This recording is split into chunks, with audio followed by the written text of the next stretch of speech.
घंटों पढ़ने के बाद भी अच्छा स्कोर नहीं कर पाते। असल फ़र्क मेहनत का नहीं होता है, असल फ़र्क होता है उनके पढ़ने की स्ट्रेटजी का, जो सबकी अलग अलग होती है। तो उसी स्ट्रेटजी पर आज हम बात करेंगे। नमस्ते दोस्तों, अगर आप पढ़ाई से रिलेटेड कोई भी बेहतर स्टडी हैबिट्स या कोई मोटिवेशन चाहते हैं तो इस चैनल को ज़रूर फॉलो करें। अब मैं बताऊँगा आपको इसी 7 मिस्टेक्स जो कई बच्चे करते हैं और पढ़ाई सबकी एक जैसी होता है, फिर भी वो पीछे रह जाते हैं। फर्स्ट ऑफ ऑल, पहली बात ये जो आपको नहीं करनी वो है कि बिना टाइम टेबल पढ़ना, कि अपने बिना टाइम टेबल पढ़ना स्टार्ट कर देते हैं। कोई योजना नहीं होती है तो टाइम ज़्यादा निकल जाता है, पढ़ाई कम होती है। इसलिए हर दिन के लिए एक छोटा सा टाइम शेड्यूल बनाएं और उसी शेड्यूल को पूरे दिन फॉलो करें। 2 नंबर बात ये है कि सिर्फ पढ़ना, रिवीजन नहीं करना, ये भी एक बहुत बड़ी बात है।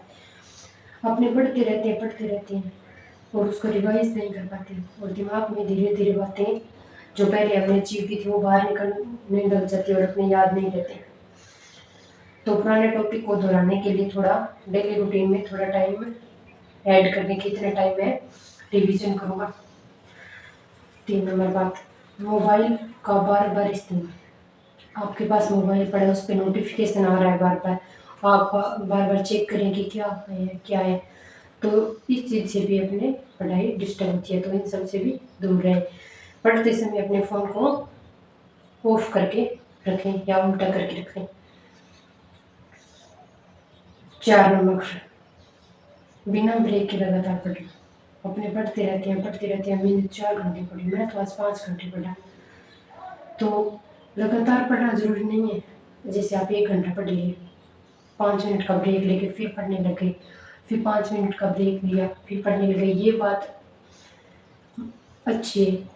इससे इस स्ट्रेटजी को आप फॉलो करोगे तो आपका फोकस ज़्यादा टाइम रहेगा पढ़ने के बाद। सिर्फ याद करना, कई बार क्या होता है, किसी भी टॉपिक को समझने की कोशिश करनी चाहिए अपने को, अपने क्या है उसको रटते रहते हैं और फिर कॉन्सेप्ट क्लियर नहीं होता, इसलिए वो ना तो याद रहता है और अगर वो याद भी नहीं रहता है तो फिर अपने थोड़े दिन बाद उसको भूल जाते हैं। अगर अपने कॉन्सेप्ट क्लियर कर लिया तो फिर वो ईजी से अपने समझ में जल्दी आ जाएगा और फिर अगर आप कभी रिवाइज करोगे तो भी वो पूरी स्टेट जैसे माइंड में घूमेगी कि हाँ उस दिन ये सोचा था।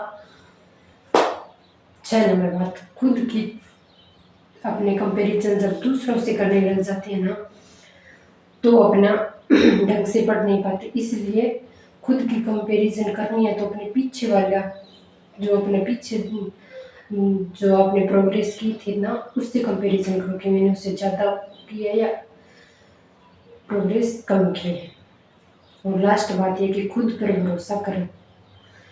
अपने क्या है, कई बार सबसे बड़ी बात ये होती है कि अपने सेल्फ कॉन्फिडेंस नहीं होता। अगर अपने रोज़ डेली थोड़ा थोड़ा सुधार करेंगे तो खुद के अंदर कॉन्फिडेंस आने लग जाएगा। तो याद रखिए, सफलता किसी एक दिन की नहीं होती है। डेली अपने रोज़ छोटी छोटी आदतें मिलकर ये एक बड़ा परिणाम बनाती है, पॉजिटिव परिणाम देती है अपने को। अगर आपको ये वीडियो पसंद आया हो तो इस वीडियो को अपने दोस्तों के साथ शेयर कीजिए, कमेंट में बताइए कि आज से आप इनमें से कौन कौन सी बातों को फॉलो करेंगे। मिलते हैं नेक्स्ट वीडियो में। धन्यवाद।